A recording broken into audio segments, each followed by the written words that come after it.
মা, আপনার কিচ্ছু হবে না, হ্যাঁ, চিন্তা করবেন না, আমি ওষুধ দিয়ে দিয়েছি। তুমি আমার নিজের মেয়ের মতন সেবা করছো। তুমি সত্যিকারের মানবিকতার পরিচয়।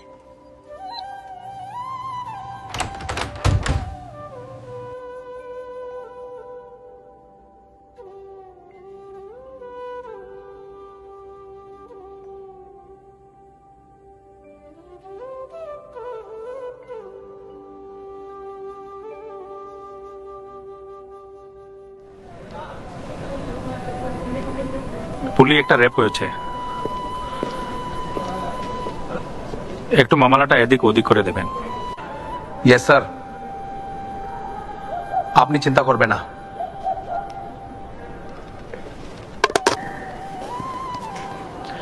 আপনার মেয়ের শরীর খারাপ,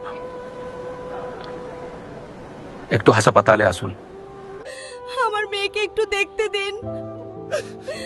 আমার বেহেন সব ঠিক হয়ে যাবে, আপনার চিন্তা করবে না। কি ঠিক হবে? একটা হাসপাতালের ভিতরে যদি মেয়েরা নিরাপদ না থাকে তাহলে তারা কোথায় যাবে?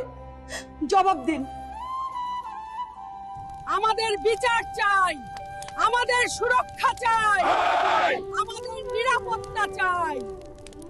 বন্ধ করো অপরাধীদের অত্যাচার, পরিবর্তন করে গড়ুন নতুন সরকার।